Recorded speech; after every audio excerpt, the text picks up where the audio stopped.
Okay, अब sequences में दो टाइप के सीक्वेंसेस हैं जो हम पढ़ेंगे। एक है अरिथमेटिक,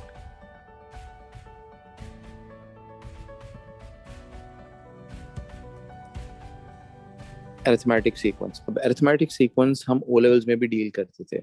अब वो कौन सा सीक्वेंस था? लेट्स सपोज मेरी फर्स्ट टर्म है 3, next term is 5, next term is 7, तो नेक्स्ट टर्म हमारी क्या होगी? 9, 11। 9। 9 एंड 11, बिल्कुल ठीक है। हमने ये नोट कैसे किया कि हर सीक्वेंस के अंदर हमें +2 नजर आ रहा था, कि हर टर्म में एडिशन ऑफ 2 हो रहा है। ठीक है, तो यहाँ से हमें दो चीजें पता लग रही थी। एक तो हमें पता लग रही है हमारी फर्स्ट टर्म क्या है, फर्स्ट टर्म हम ए से लिखते थे विच वाज 3, और एक हमें कॉमन डिफरेंस पता लग रहा है विच इज +2। ठीक हो गया? तो ये इसको बेसिकली हम बोलते हैं अरिथमेटिक सीक्वेंस। अब इसमें दो फॉर्मूलाज होते थे। एक एक तो हमने पढ़ा हुआ ओ लेवल्स के अंदर विच और टर्म का फॉर्मूला। ठीक है, अब टर्म का फॉर्मूला कुछ हम ऐसे लिखते थे, A+n-1 × D। अब इसमें कौन सी चीज क्या होती थी? ए जो होता था वो फर्स्ट टर्म होती थी,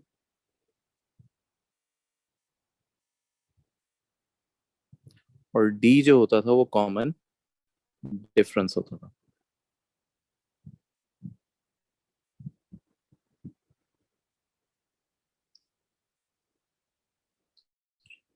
ठीक हो गया? अब इसी तरह अब जो न्यू चीज हमने पढ़नी है वो पढ़ना है हम सम ऑफ फर्स्ट एन टर्म्स। अच्छा, एन जो है ना मैं उल्टा लिख रहा था, एन टर्म्स, कि आपने कितनी टर्म्स का जो है सम निकालना है। अब यहाँ पे हमारे पास सम के दो फॉर्मूलाज होते हैं। पहला फॉर्मूला जो सम का वो ये है, सम of n/2 bracket 2a+n-1 × d। ये है सम का पहला फॉर्मूला। इसी तरह सम का एक और फॉर्मूला होता है विच इज n/2 a+l। अब ये जो l क्या होता है? This is known as to be the last term, कि उस सीक्वेंस की जो लास्ट टर्म है, अगर आपको वो पता हो तो हम ये वाला फॉर्मूला भी यूज कर सकते हैं। ठीक हो गया? तो डिपेंडिंग अपॉन के क्वेश्चन में हमें क्या गिवन है क्या नहीं गिवन, हम उस हिसाब से फॉर्मूला को सिलेक्ट करते हैं। यहां तक मुझे बताओ कोई बात जो समझ आए।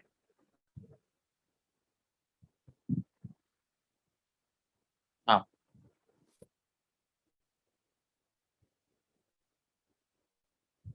तो ये बहुत लंबा फॉर्मूला नहीं है, कौन सा वाला? ओके, पहला ये वाला। दोनों फॉर्मूलाज एक्चुअली अगर आपको फॉर्मूला शीट के अंदर वैसे गिवन होते हैं। ठीक है, लेकिन ऑब्वियसली क्वेश्चन थोड़े से करोगे ये जुबानी ही याद हो जाएंगे। ठीक है, तो ये दोनों फॉर्मूलाज आपको फॉर्मूला शीट के अंदर गिवन होंगे। इवन टर्म का फॉर्मूला भी आपको गिवन होता है। ठीक है, अब यूजुअली जो डिफरेंस होता है ना, आप डिफरेंस फाइंड करने के लिए याद रखना है, आप कंसेक्यूटिव टर्म्स को आपस में सब्ट्रैक्ट करके देखते हो कि हमारा डिफरेंस कितना है। यानी T2 - T1 मैंने इसलिए लिखा है कि second term minus the first term, यानी 5 - 3 किया तब भी हमारा डिफरेंस निकला 2। अब ये डिफरेंस जो है कोई भी दो कंसेक्यूटिव टर्म्स को सब्ट्रैक्ट करके भी आ सकता है। यानी अगर आप थर्ड टर्म ले रहे हो तो थर्ड टर्म में से आपको सेकेंड टर्म सब्ट्रैक्ट करनी पड़ेगी, तब भी हमारा डिफरेंस सेम आएगा। ठीक है, तो डिफरेंस निकालने का ये एक तरीका होता है। ठीक है, ऑब्वियसली आप सीक्वेंस देख के भी निकाल सकते हो और इस तरह से भी निकाल सकते हो। ओके, इसी तरह नेक्स्ट जो है वो है हमारे पास geometric sequence. Okay, geometric sequence के अंदर क्या आता है कि लेट्स सपोज कि हमारी टर्म जो है वो है 2, 6, 18। Okay, so next term in the sequence क्या होगी?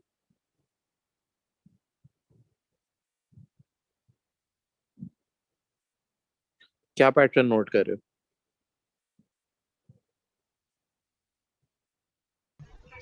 सर पहले का है 4, फिर उसके बाद 12। अच्छा, तो कोई पैटर्न पता लगा?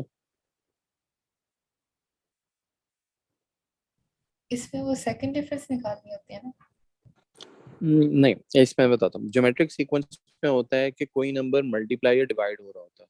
तो आप देखो, कोई फिगर आउट कर सकते हो कि क्या हो रहा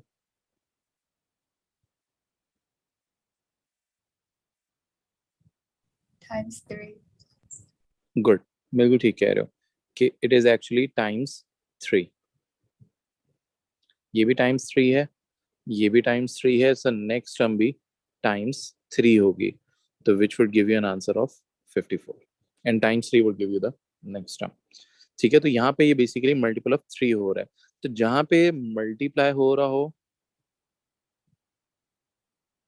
या कुछ डिवाइड हो रहा हो, ये यूजुअली होते हैं ज्योमेट्रिक सीक्वेंस के लिए। ठीक है, अब ज्योमेट्रिक सीक्वेंस का जो टर्म का फॉर्मूला होता है, अब टर्म का फॉर्मूला होता है AR⁻n−1।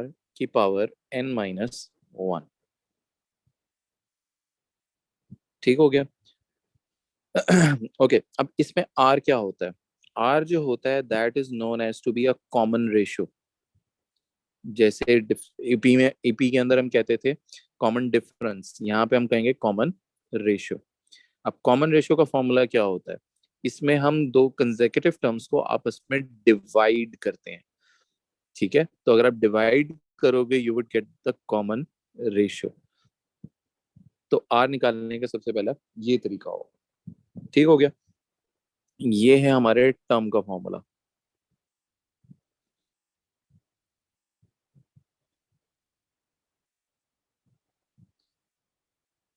ओके, अब इसी तरह टर्म के अलावा यहाँ पे अब उसी तरह सम का भी फॉर्मूला होता है। सम का फॉर्मूला,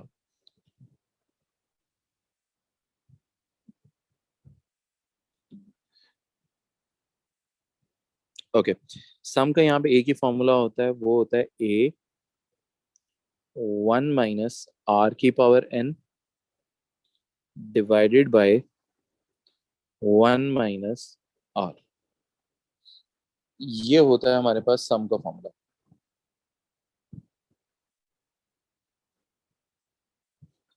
और इसी तरह हमारे पास एक और फॉर्मूला होता है जिसको हम कहते हैं सम टू इंफिनिटी, जो सिर्फ जीपी में होता है, यानी ज्योमेट्रिक सीक्वेंस में। अब सम टू इंफिनिटी का जो फॉर्मूला होता है वो होता है, इसको लिखते ही हुआ, sum to infinity which is A/1 - R। और R की जो वैल्यू होगी वो -1 से लेके 1 के दरमियान में होगी। ठीक है, इसको यूं भी लिखते हैं और यूं भी लिख सकते हैं। ठीक है, तो दोनों तरीके हैं लिखने के, but it means the same thing, दोनों में कोई डिफरेंस नहीं। यहां तक बात समझ आई है कि नहीं आई?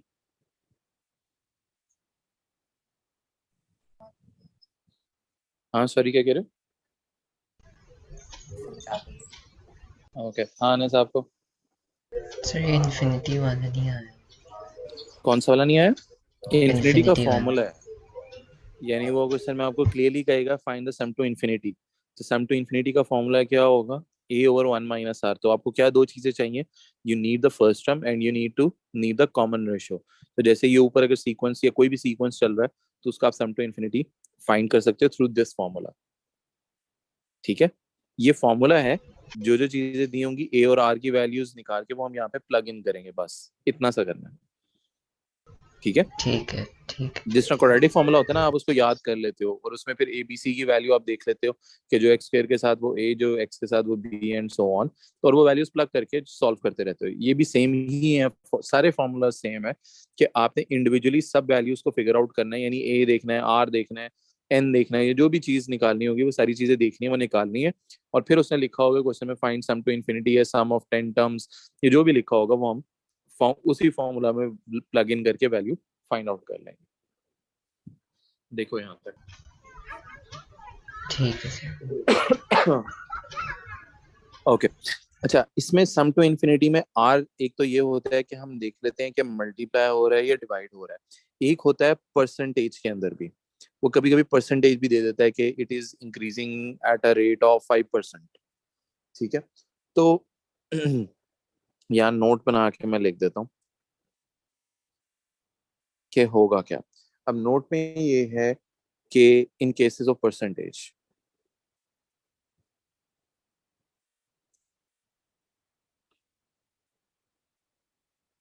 इन केसेस ऑफ परसेंटेज। ओके, पहला तो ये है कि अगर आपकी इंक्रीज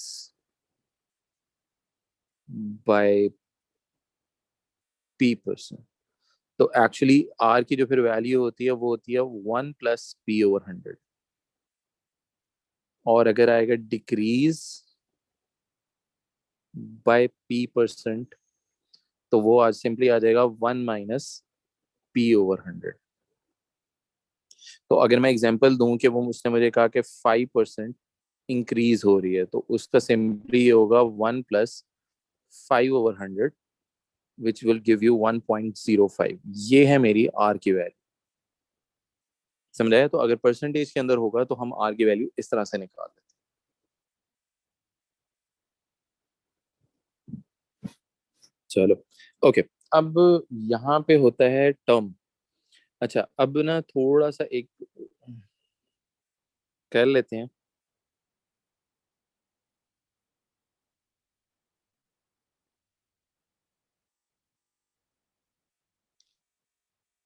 ओके, अब इसमें क्या होता है कि लेट्स सपोज ये टर्म है, यहाँ पे हम एपी लिख लेते हैं और यहाँ पे हम जीपी लिख लेते हैं।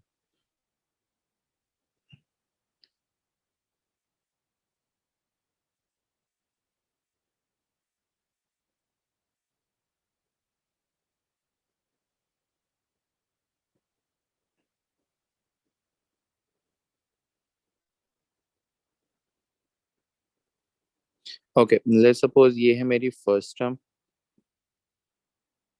ये है मेरी सेकंड टर्म, फिर है मेरी third term, fourth term, fifth term, और चलो सिक्स्थ टर्म। ठीक हो गया?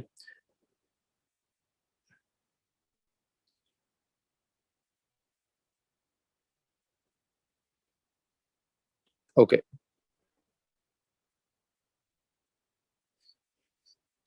अच्छा, अगर अब आप देखो टर्म का फॉर्मूला क्या होता था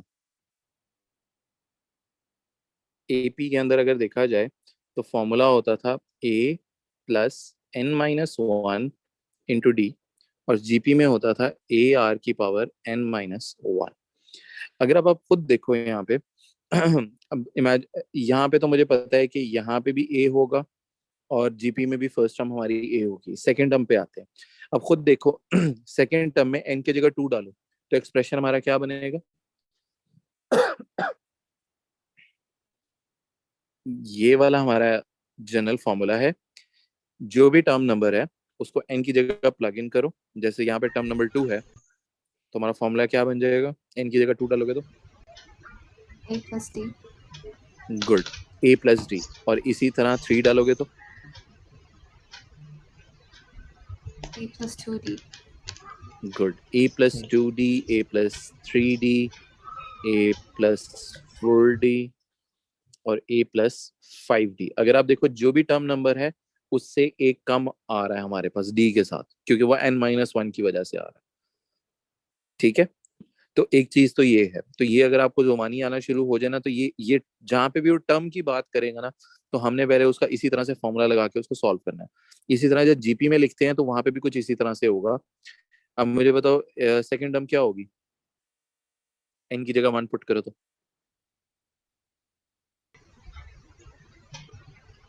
AR ar⁻1, और नेक्स्ट वाले में ar⁻, 2 ठीक हो गया। इसी तरह ar⁻3, फिर ar⁻4, and so on ar⁻5, and ये इसी तरह से चलता रहता है। तो यहाँ पे भी वही लॉजिक है कि जो भी टर्म नंबर होता है उससे एक पीछे पावर चल रही है। ठीक है, तो जहाँ पे वो टर्म की बात करेगा तो हम उसी तरह से चलेंगे, और जहाँ पे वो दूसरी बात करेगा हम जीपी कहेगा तो फिर हम जीपी का फॉर्मूला देखेंगे। यहाँ तक बात समझ आई कि नहीं है?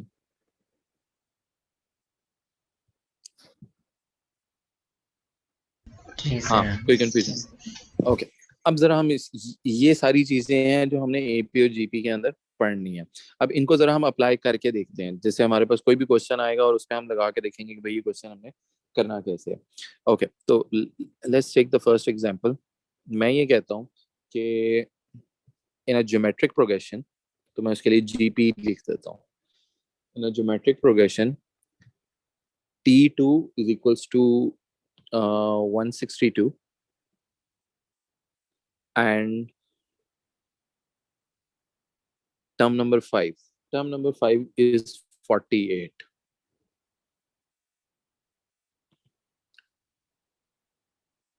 फाइन, दो चीजें हम फाइंड करेंगे। पहली चीज तो ये है कि हम कॉमन रेशियो फाइंड कर लेते हैं। कॉमन रेशियो, और बी पार्ट में हम फाइंड कर लेते हैं सम टू इन्फिनिटी। ओके, दो चीजें हम फाइंड कर रहे हैं। अब देखो, इसमें आपने करना ये होता है कि आपने क्वेश्चन के अंदर देखना होता है कि हमें गिवन क्या है। तो जो हमें गिवन होगा, हम वही हमारा स्टार्टिंग पॉइंट होगा, ये वही बताएगा कि हमने कौन से फॉर्मूला से स्टार्ट करना है। तो अगर यहाँ पे मुझे उसने टर्म नंबर 2 दी हुई है, तो मैं टर्म का फॉर्मूला यूज करूंगा। ठीक है, तो टर्म का फॉर्मूला अगर याद हो, जीपी के अंदर क्या होता है, ए आर की पावर एन माइनस वन। तो अगर मैं T2 कहता हूं तो उसका फॉर्मूला क्या होना चाहिए, ए आर की पावर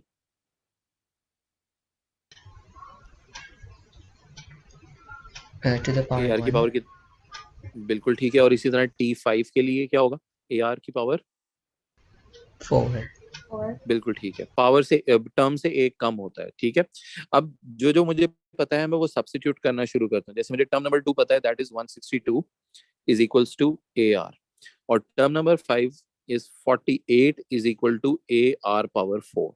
अब यहाँ पे जो सारा है ना, साइमल्टेनियस इक्वेशंस आगे करनी होती हैं, जिस हम ओ लेवल्स के अंदर करते थे। तो आपने देखना है कि आपके लिए सब्जेक्ट बनाना कौन सा इजी रहेगा। तो लेट्स टेक, यहाँ पे मैं ए को सब्जेक्ट बना लेता हूँ। तो ये रह जाएगा 162 डिवाइडेड बाय आर। अब मैं इस ए की वैल्यू को उठा के इधर मैंने प्लग इन करना है। ठीक है, ये मैं यहाँ पे प्लग इन करता हूँ।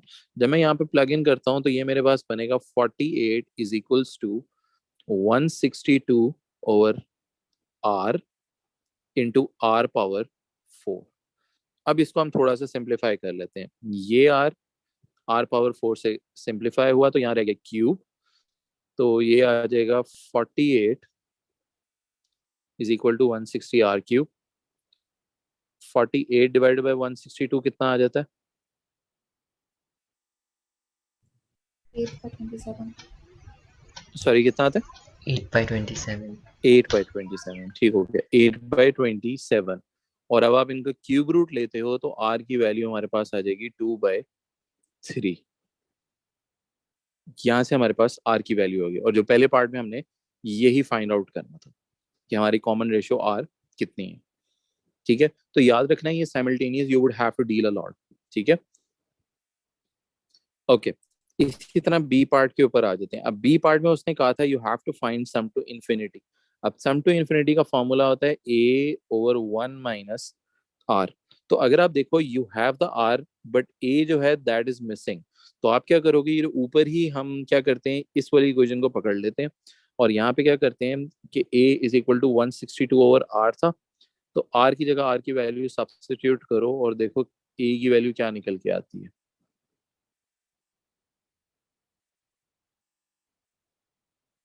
So 243. 243. बिल्कुल ठीक हो गया।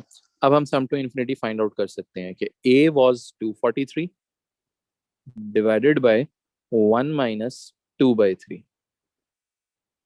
यहां से a की वैल्यू देखो क्या आती है,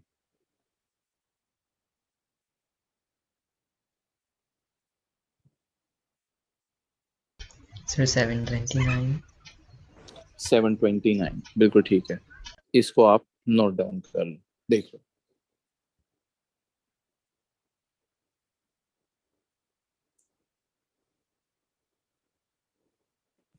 Sir, sum to infinity किस चीज का sum है? ये इस सीक्वेंस है ना, अगर आप इस सीक्वेंस ये जो हमें दी हुई थी, जब टर्म जिसमें टर्म नंबर 2 इज 162 और टर्म नंबर 5 इज 48, इस टर्म का जो सम टू इन्फिनिटी करेंगे, सम टू इन्फिनिटी पता है क्या होता है, इन्फिनिटी का मतलब क्या होता था?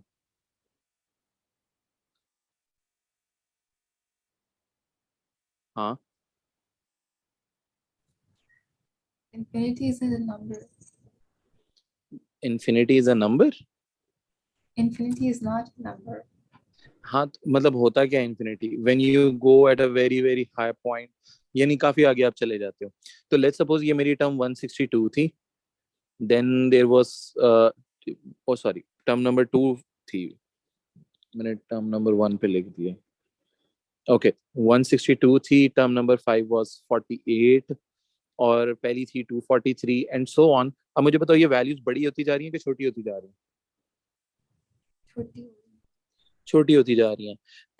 तो लेट्स सपोज कि हमने 20 टर्म्स ऐड की और वो मेरे पास आ गया 720 समथिंग।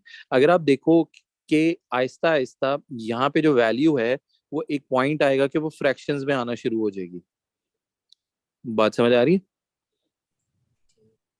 या बहुत डेसिमल्स के अंदर वैल्यू जाना शुरू कर देगी। कि एग्जांपल लेट्स सपोज हम छोटा करते जा रहे हैं, यहाँ आया 0.5, नेक्स्ट वैल्यू और छोटी हो जाएगी 0.2, फिर आगे आ जाएगी 0.1, फिर 0.005, फिर 0.0000005 एंड सो ऑन। ये वैल्यू जितना आगे जाते जाएंगे ये सीक्वेंस में वो छोटी होती जाएगी। ये बात समझ आ रही है कि नहीं? कैसा होगा कि नहीं?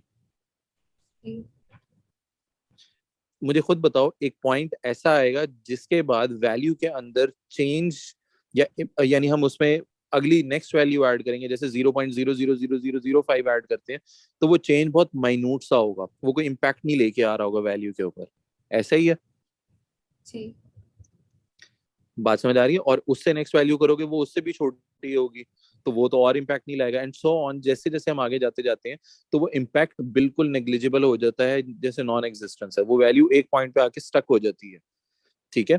तो एक्चुअली सम टू इन्फिनिटी हम उसे कहते हैं कि वो कौन सी वैल्यू है जिसपे जाके आपकी वैल्यू एक किस्म की स्टक हो जाएगी, वो पॉइंट होता है सम टू इन्फिनिटी का। और ये सिर्फ सम टू इन्फिनिटी का फॉर्मूला, ये देखो कंडीशन ये है कि आर की वैल्यू -1 से 1 के दरमियान में होनी चाहिए। तो लेट्स सपोज जिस तरह ऊपर अगर वैल्यू 3 थी, जो मल्टीपल ऑफ 3 आ रहा था, वो है तो जीपी बट उसका सम टू इन्फिनिटी नहीं होगा। बात समझ आ रही? जी। क्योंकि क्योंकि उसमें मल्टीप्लाई 3 में वैल्यू हर बार बड़ी होती जा रही है, तो ऑब्वियसली नेक्स्ट वैल्यू पिछली से बड़ी होगी, तो वो इम्पैक्ट लेके आ रही होगी, तो एक पॉइंट पे आके स्टक नहीं होगी वैल्यू। ठीक है? तो ये फर्क होता है। तो सम टू इन्फिनिटी सिर्फ उनका होगा जिनकी कॉमन रेशियो -1 से 1 के दरमियान वेरी करती है, और सम टू इन्फिनिटी होता ही है। बात समझ आ गई? जी। लग नहीं रहा, कंफ्यूज लग रहे नहीं समझ आती। हो? ओके।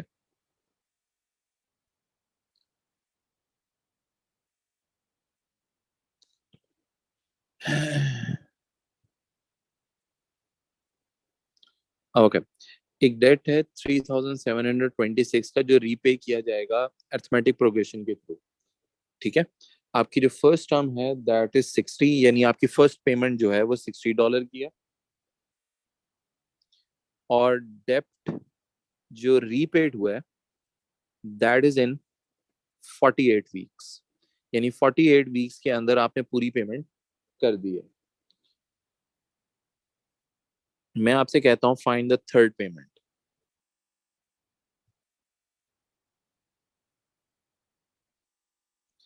ओके, पहले तो हम देख लेते हैं कि हमें क्या क्या चीजें पता हैं, क्या क्या नहीं पता। ठीक है? ओके, हमें बताओ क्या क्या चीजें पता है। एक तो हमें फर्स्ट टर्म पता है, दैट इज 60। रिमेंबर, डिफरेंस हमें नहीं पता। यस, हमें डिफरेंस नहीं पता, दैट इज अननोन। ओके, ये जो 3726 है ये किस चीज की वैल्यू है? Last term. No, that shouldn't be the last term. ये क्या होगी? आपने पहले वीक $60 पे किया। टोटल। नहीं नहीं, फर्स्ट, मैंने कहा फर्स्ट वीक में आपने 6, हाँ अब आप ठीक बोल रहे हो, सॉरी, अब आपने ठीक कहा। दिस इज एक्चुअली टोटल, ये सम कहेंगे हम। और ये सम हमने कितने अरसे में पे किया? 48 weeks. एग्जैक्टली तो ये जो एक्चुअली वैल्यू है that is the value of sum of 48 weeks या 48 टर्म्स, दैट इज $3726। यहां तक बात समझ आ गई कि नहीं आई? कि ये टोटल पेमेंट है आफ्टर द 48 वीक्स जो आपने रीपे किया वापस। अब बताओ कौन सा फॉर्म, सम के दो फॉर्मूला से कौन सा फॉर्मूला यूज करना चाहिए, मैं दिखा देता हूँ, फर्स्ट वन की सेकंड वन।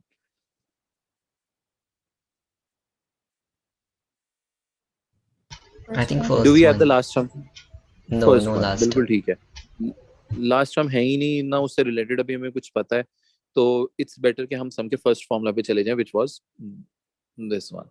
तो sum of 48 terms is equals to 48 over 2 bracket 2a plus 48 minus 1 into d. Okay यहां से फायदा, अब सम ऑफ 48 टर्म्स हमारे पास है which was 3726 is equals to 24 bracket 120 plus 47 d। Okay यहां से मुझे डी की वैल्यू निकलती हुई नजर आ रही है। पहले तो ये 24 इधर मल्टीप्लाई हो रहा है, दूसरी साइड पे जाके डिवाइड कर दो तो क्या आ जाएगा?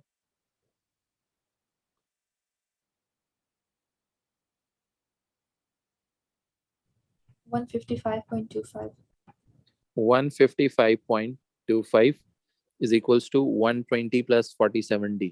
अब 120 उधर जाके सब्ट्रैक्ट करो और फिर 47 से डिवाइड कर दो, तो डी की वैल्यू क्या निकल के आती है? Sir, 0.75. बिल्कुल ठीक है। यानी अगर फर्स्ट वीक में उसने $60 वापस किए हैं तो नेक्स्ट वीक में वो 60.75 वापस करेगा, अगले नेक्स्ट वीक में 61.5 करेगा, ठीक है, एंड सो ऑन, वो ये चलता जाएगा आगे। तो ये मेरे पास डिफरेंस आ गया। अब क्वेश्चन में उसने मुझसे मांगा था थर्ड पेमेंट। अब थर्ड पेमेंट मीन कि आपको T3 निकालना है। अब मुझे बताओ टर्म का फॉर्मूला, T3 का फॉर्मूला क्या होना चाहिए? A plus 2D. 2D, बिल्कुल ठीक है। अब हमारी फर्स्ट टर्म क्या थी? $60, और हमारा डिफरेंस जो है वो 0.75 का है। ओके तो पेमेंट कितनी बनी हमारी third payment? 61.5. $61.5, so that should be the answer।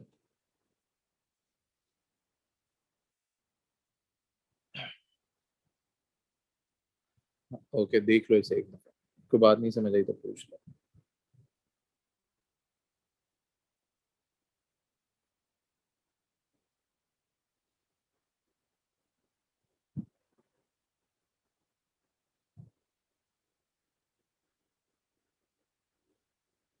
हाँ हो गया यहाँ तक? जी। ओके ठीक है, चलो फिर हम इसी तरह नेक्स्ट वाले क्वेश्चन पे ट्राई करते हैं।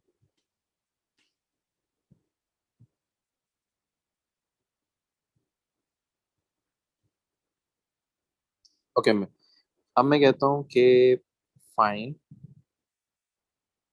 सम of all integers between 100 to 400 that are divisible by 7।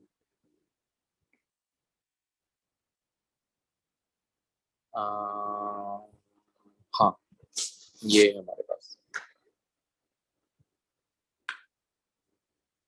Okay कैसे करेंगे उसे, जरा सोचो। पहले तो फिगर आउट करने हैं कि ये क्वेश्चन एपी का है कि जीपी का है, फिर उसके बाद देखेंगे कि ए तो देखना है कि ए क्या है, और अगर एपी है Sir, तो GP डिफरेंस का देखेंगे। है. किसका है? GP. जीपी का। अच्छा हाँ आप बताओ मायरा, जी जीपी का। कैसे पता लगा जीपी का? Sir, divisible by 7 लिखा हुआ है इसमें.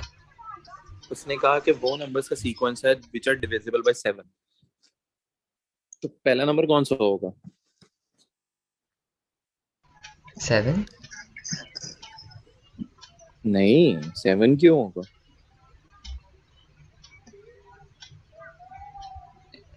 अच्छा, अगर पहला, एक सेकंड, पहला नंबर 7 है तो अगला क्या होगा? नहीं, एक मिनट। बोलो ना। 105. आपने ठीक बताया, 105। लेकिन अच्छा अच्छा, चलो पहला नंबर है 105, नेक्स्ट हम नंबर क्या होगा? 112. 112, और नेक्स्ट? 119. तो मुझे एक बात बताओ, ये एपी है कि जीपी है?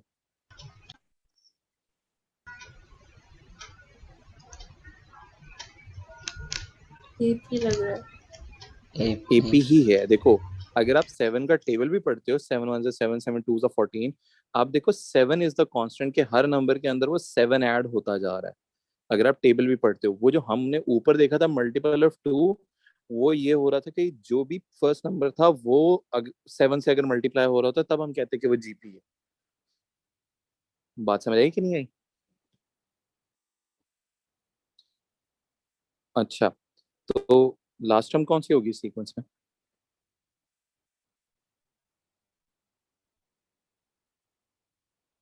सर कैसे किया आपने ये? क्या मतलब? उसने ये ये किया कि उसने चेक किया कि पहला 100 के बाद कौन सा पहला नंबर है विच इज डिविजिबल बाय 7। ओह, अच्छा ठीक। ठीक है, 399. ठीक है ठीक है ठीक। Good. Last number in the series is 399। 399 is divisible by 7। तो एक्चुअली हमारी सीरीज 100 to 400 नहीं है, हमारी सीरीज है 105 इज द फर्स्ट टर्म। अब याद रखना है कि इस सीरीज पे फोकस नहीं, इस पे करेंगे हम। ये हमारी फर्स्ट टर्म है and this is our last term. तो हमारे पास अब दो चीजें निकल आई हैं, first and the last term. Okay, अगर मैं सम का फॉर्मूला देखूं तो सम का फॉर्मूला क्या था? लास्ट टर्म वाला अगर देखें, N over two A plus L. हमारे पास फर्स्ट टर्म है, लास्ट टर्म है, एन नहीं है। एन क्या होता था? Number of terms. Exactly exactly, ये कितनी नंबर ऑफ टर्म्स हैं या कैसे बता सकते हैं? ऑब्वियसली या तो आप सब नंबर्स को लिख लो और फिर देखो कि कितनी टर्म्स बनती हैं, but that's a very lengthy process. Even अगर मैं ये 100 to 400 ना होता, ये 4000 होता, तो इसका क्या मतलब है कि हम काउंट करते रहे? नो। तो हम क्या करते हैं, do we know the last term, right?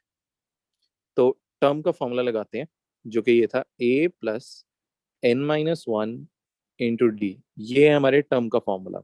अब we don't know what is the last term, कि यहाँ पे ये फर्स्ट टर्म है, ये सेकंड है, ये थर्ड है, and this is the last, जो कि हमें एन की वैल्यू नहीं पता ये कितनी टर्म नंबर पे जाके आती है, बट हमें आंसर पता है। The answer is 399, the first term is 105, N हमें नहीं पता, और डिफरेंस हमारा कितने का होगा? 7. गुड, 7 का। अब हम इसको थोड़ा सा सॉल्व कर लेते हैं। 105 प्लस 7n-7, और यहाँ पे आ जाएगा 399। अब जरा यहाँ से मुझे एन की वैल्यू, चलो डायरेक्टली निकालनी है तो निकाल लो, एन की वैल्यू कितनी आएगी? सर 43। 43, बिल्कुल ठीक है। तो हमने क्या किया, हम थोड़ा रिवर्स के अंदर चले। हमें नहीं पता था कि ये कितनी टर्म्स हैं 105 से लेके 399। तो हमने क्या किया, जो भी हमारी लास्ट टर्म थी उसको रखा और देख लिया कि फर्स्ट टर्म से लेके वहां तक कितनी टर्म्स बनती हैं, क्योंकि ए हमारी फर्स्ट टर्म यहाँ पे आ गई, और लास्ट टर्म तक हमने देख लिया कितनी नंबर ऑफ टर्म्स हैं इनकी बनेगी। समझ आया यहाँ तक? जी सर, आगे। ओके, अब हम सम का फॉर्मूला अप्लाई कर सकते हैं। तो sum of the 43 terms you need actually. ठीक है, so 43 divided by 2 bracket a plus l, so 105 plus 399। तो क्या आंसर आता है हमारे पास?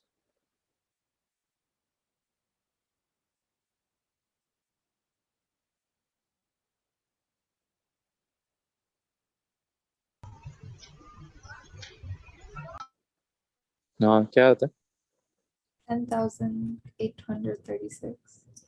Good, 10,836। So this should be the answer. आया समझ के? नहीं आया? जी, आगे। मुश्किल है? बस थोड़ा न्यू है। हाँ, अब न्यू तो है इसमें भी। बस ये है कि फॉर्मूलाज याद भी नहीं करने पड़ते, वैसे हो जाते हैं यार टाइम के साथ साथ, बट फॉर्मूलाज आते हैं, बस आपको समझ आनी चाहिए कि कौन सी चीज दी हुई है, कैसे निकालनी है। तो अभी काफी सारे टाइप के क्वेश्चन प्रैक्टिस करेंगे ना, तो आपको थोड़ा सा अंदाजा हो जाएगा कि किस किस तरह से वो क्वेश्चन पूछता है। ठीक है। Okay, so first three terms of GP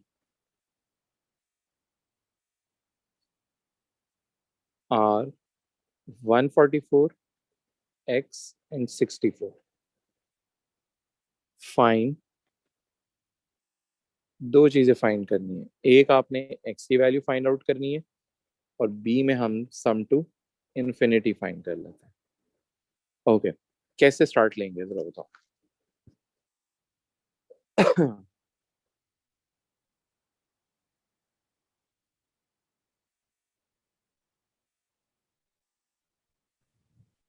वो साइमल्टेनियस इक्वेशंस वाली चीज करेंगे। हाँ, वो इवेंचुअली हम वहां पे पहुंच जाएंगे, लेकिन हम स्टार्टिंग पॉइंट किसको लेते हैं? यानी जो दो इक्वेशंस हमने साइमल्टेनियसली सॉल्व करनी है, वो कहाँ से आएंगी, मतलब क्वेश्चन में रही है।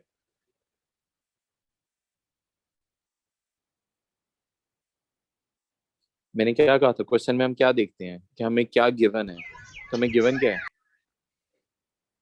So I think थोड़ा बहुत sequence terms. Sequence.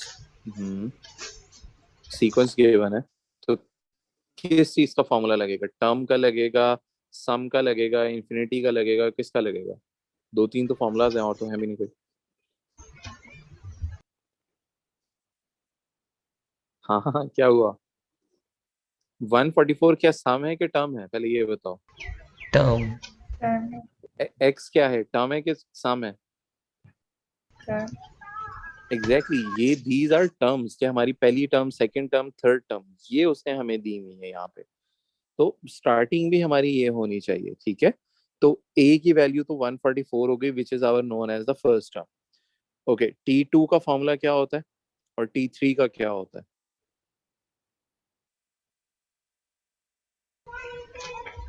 Sir T2 का तो AR to the power 1 और T3 का ठीक AR square। है, गुड।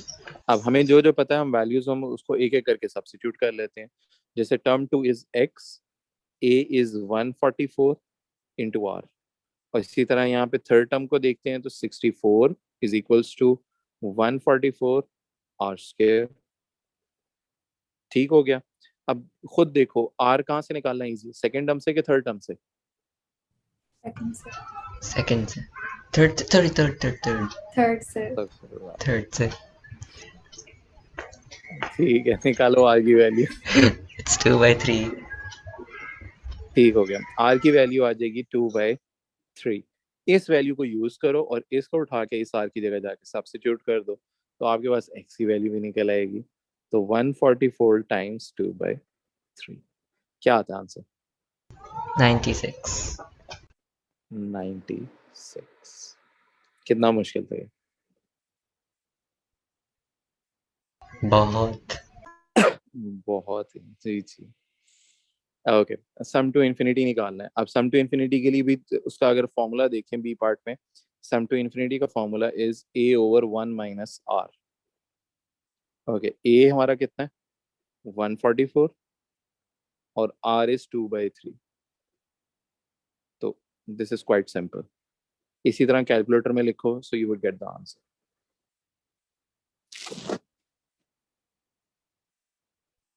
So 432। बिल्कुल ठीक है। हाँ मेरा समझ आया कि नहीं आया? जी समझा के। पक्का? जी।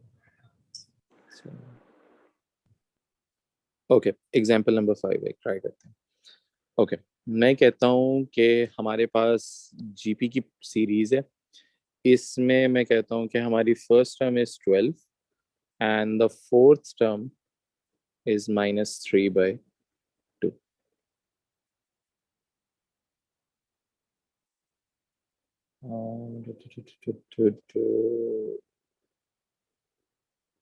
ठीक है। ओके, फाइंड सम ऑफ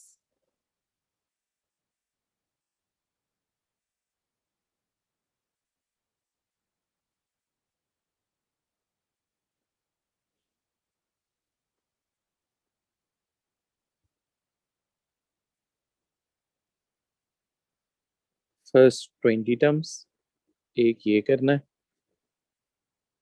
और दूसरा हम कर लेते हैं find sum to infinity.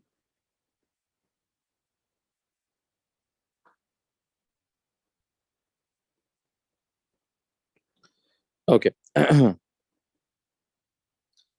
Okay, कैसे करेंगे बताओ, स्टार्ट कैसे लेंगे? We write a is 12 बिल्कुल and ठीक है, ar cube is -3/2. बिल्कुल ठीक हो गया।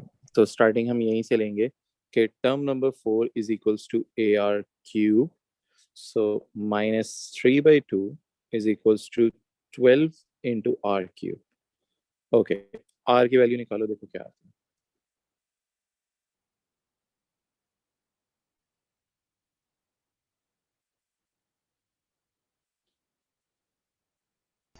So minus half. हैं कितनी? Minus, Half. अच्छा माइनस हाफ।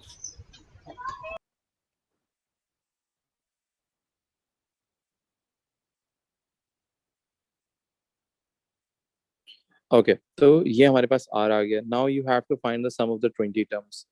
तो 20 टर्म्स का फॉर्मूला लगा लेते हैं, which was a into 1 minus R power n। So a is 12 bracket 1 minus r की पावर n, सो -1/2 की पावर 20 divided by 1 minus r, so 1 minus -1/2। अगर आप इसको इसी तरह कैलकुलेटर पे लिख लोगे वो कहता है आपसे।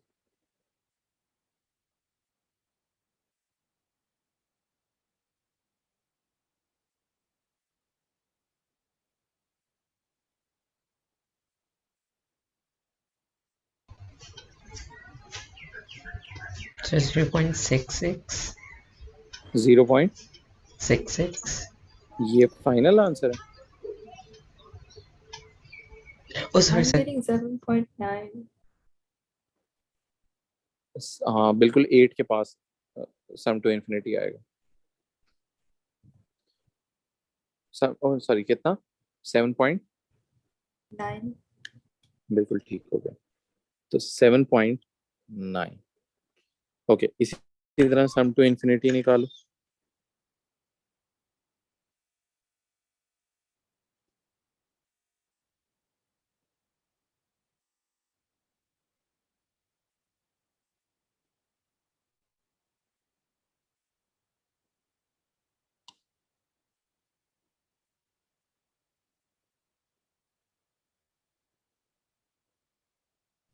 Eight. 8, sir. बिल्कुल ठीक हो गया, तो ये हमारे पास आ गया 8। तो ये हमारा आंसर। समझ आए यहाँ तक कि नहीं? इजी। Eight. ओके, तो ये वाला क्वेश्चन है। अब इसमें वो क्या कह रहा है कि हमारी first term of an arithmetic progression is 12 and the sum of the first 9 terms is 135। Common difference find करना। ओके, फॉर्मूला कौन सा लगना चाहिए?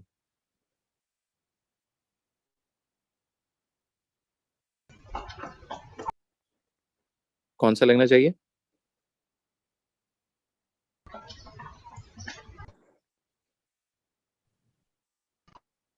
पहला वाला.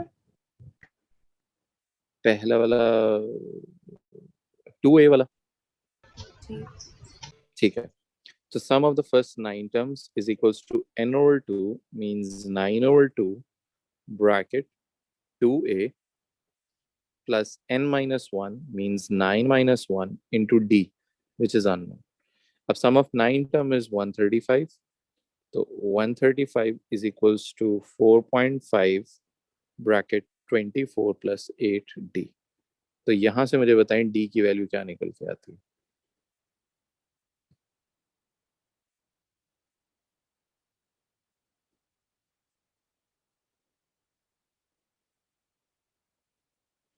So 0.75.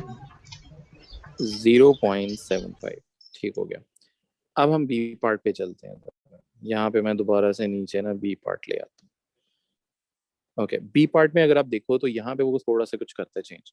वो कहता है the first term, the ninth term and the nth term of the arithmetic progression are the first term, the second term, and the third term, respectively, of a geometric progression.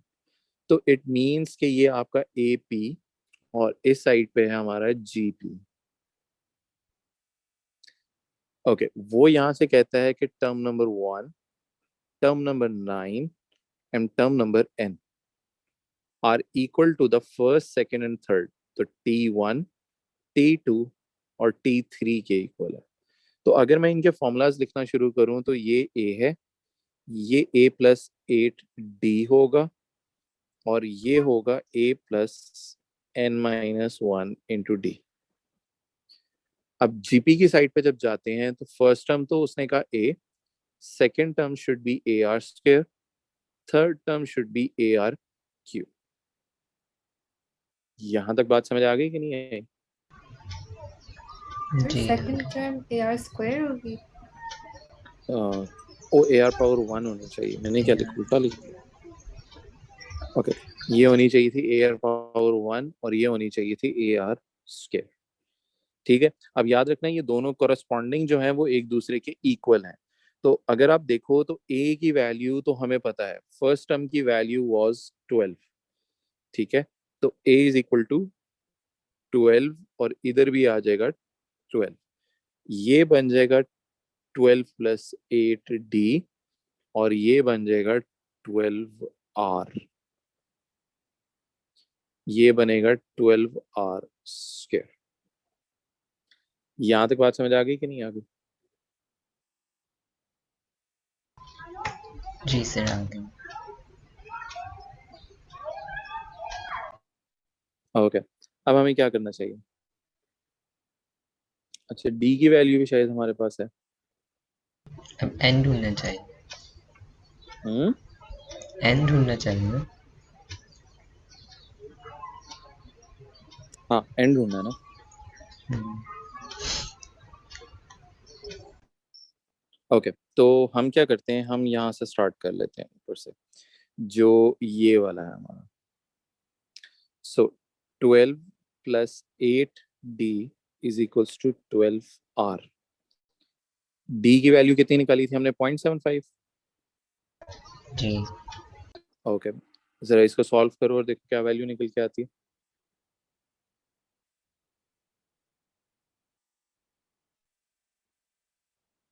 Sir, r 1.5। 1.5। Are कितना आ गया? 1.5। जी okay, are 1.5 आ गया। इसी तरह हम अब third term वाले पे चलते हैं, जो ये तीसरी थी। ठीक है, हमने find the common ratio R करना था, वो हमने कर लिया। मैं देख रहा हूँ कोई चीज हमसे मिस तो नहीं होगी ना। First 9 in the nth term of this arithmetic progression, the first term, the second term and the third term, and the common ratio r and the progression of the value of n। ठीक है, okay. तो अब हम last वाले के ऊपर चलते हैं। तो 12+n-1 into d which is 0.75 is equals to 12 into 1.5 का स्क्वायर। ओके, तो थोड़ा सा ब्रैकेट एक्सपैंड कर लेते हैं। 0.75n माइनस 0.75 और 1.5 का स्क्वायर कितना आ जाता है? इंटू 12 भी कर लेते हैं। और सॉरी, हाँ, सर, 27। 1.5 square into 27। ठीक हो गया। अब मुझे यहाँ से n की वैल्यू निकाल के बताओ कितनी आती है। 21। बिल्कुल ठीक हो गया, n की वैल्यू आ जाएगी हमारे पास 21। So this should be the final answer. समझ आया किस तरह से करना है? कि जो उसने इंस्ट्रक्शंस दी हम उसको बारी बारी फॉलो करते गए, हमने उसे चेंज नहीं किया, हम उसको उसी तरह से डील करते गए।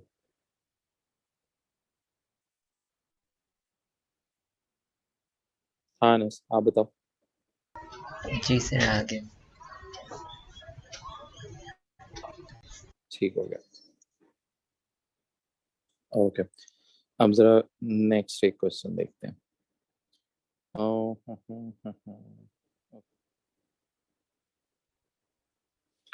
ओके अब यहाँ पे देखो इस क्वेश्चन में क्या डिफरेंस है थोड़ा सा यहाँ पे उसने आपको फॉर्मूला दे दिया,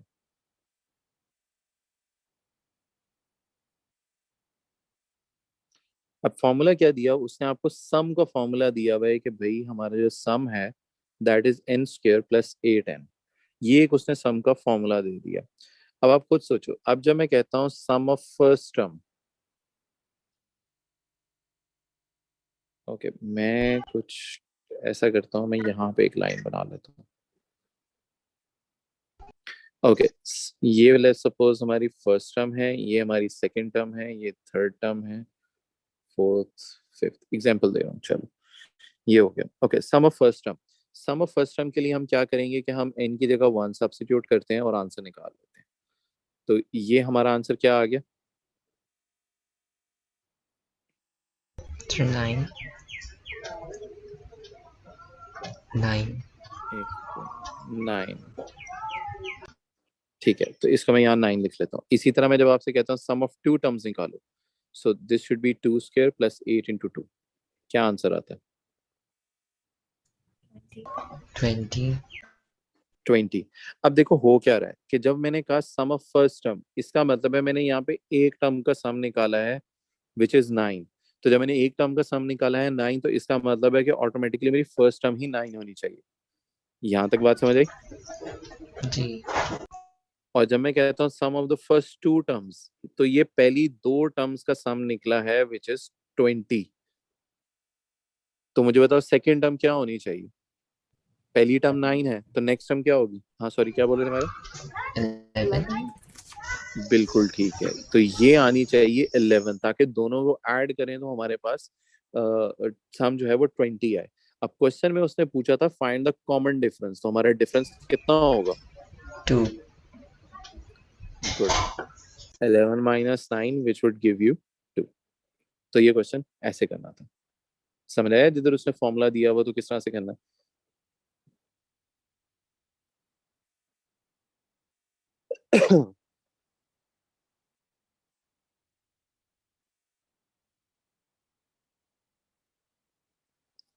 हो गया यहाँ तक? जी। ओके अच्छा चलो ये ना हम नेक्स्ट वाला तरफ ट्राई करते हैं। ओके ओके इसमें हमें क्या करना है? इसमें अगर देखा जाए तो उसने एक तो कहा कि ये जीपी है, ओके तो ज्योमेट्रिक के सीरीज यूज करेंगे। अब उसने कहा the second term is 9 less than the first term. अब हमें पता है कि हमारी फर्स्ट टर्म जो होती है वो ए होती है, तो उसने कहा कि जो हमारी सेकंड टर्म है that is 9 less than the first term, तो it should be a minus 9। यहां तक बात समझ आई? जी। ओके अब उसने कहा the sum of the second and third term is 30। अब रिमेंबर उसने फर्स्ट टर्म यहाँ से स्किप कर दी है, उसने फर्स्ट टाइम की वो यहाँ पे बात ही नहीं कर रहा।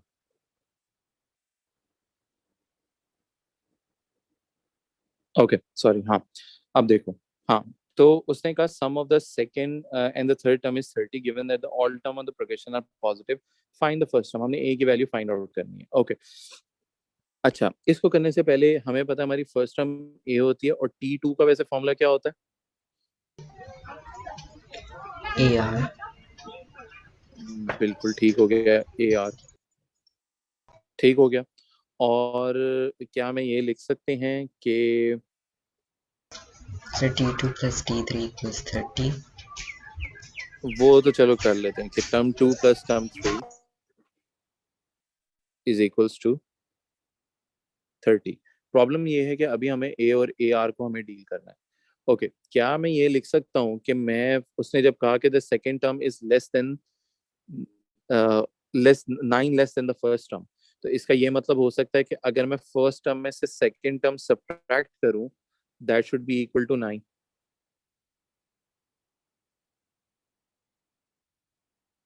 ये बात समझ आती है कि नहीं? जी। ठीक हो गया। तो यहाँ से हम क्या करते हैं, ए को सब्जेक्ट बना लेते हैं, तो a bracket 1 minus r is equal to 9। इसको मैं कह देता हूँ ये है मेरी इक्वेशन नंबर 1। ठीक हो गया। और ये जो आपने मुझे बताया था ना T2 + T3 = 30, ओके, टर्म 2 का फॉर्मूला क्या होता है? AR, और टर्म 3 होता है AR square AR square. = 30।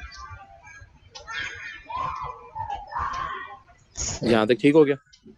जी.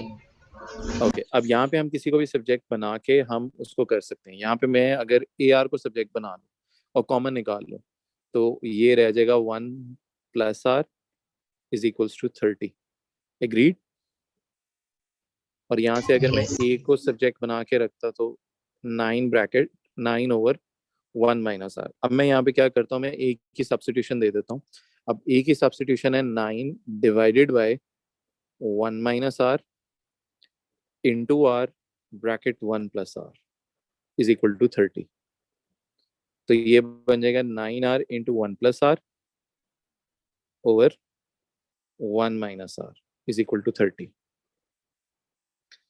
अब मैं अगर यहाँ से क्रॉस मल्टीप्लाई करूं और ब्रैकेट को ओपन कर लूं तो 9R + 9R² = 30 - 30R। अरेंज कर लेते हैं। 9R² minus 39R, sorry, plus 39R minus 30 = 0। अब मैं अगर यहाँ से 3 कॉमन निकाल लूं तो ब्रैकेट में रह जाएगा 3R² plus 13R minus 10 = 0। अब हमारी इक्वेशन सेट हो गई कुछ इस तरह से, 3R² plus 13R minus 10 = 0। अब यहाँ से क्वाड्रेटिक फॉर्मूला लगा के मैं R की वैल्यू निकाल सकता हूँ। जरा देखते हैं R की वैल्यू कितनी आती है।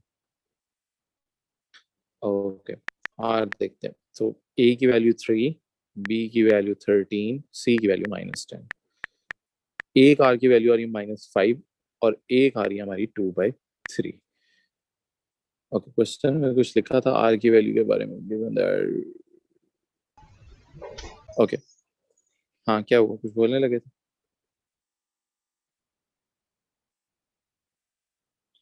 सो R की वैल्यू आ जाएगी 2/3। अच्छा, R की वैल्यू -5 क्यों नहीं ली हमने? दो वैल्यूज आई थी R की, एक आई थी 2/3 और एक आई थी -5। हाँ, -5 क्यों नहीं लेंगे? नेगेटिव है ना. नहीं, नेगेटिव भी है और उसने कहा था, स्पेसिफिकली कहा था कि आपकी प्रोग्रेशन जो है वो पॉजिटिव है। तो जब वो पॉजिटिव है, खुद सोचो, अगर आप उसमें मल्टीप्लाई -5 या डिवाइड बाय -5 करते हो तो वो साइन चेंज हो जाएगा, तो उससे आपका आंसर नेगेटिव आएगा और एक पॉजिटिव आएगा। तो इस वजह से आपका ये वाला जो आंसर है वो इग्नोर कर देंगे हम और सिर्फ R की वैल्यू 2/3 लेंगे। अब जब हमारे पास R की वैल्यू आ गई, अब हमें A की वैल्यू भी निकाल सकते हैं। A = 9 bracket 1 - 2/3। यहाँ से आंसर निकालो, which should be 27 I think। तो ये हमारा आंसर है।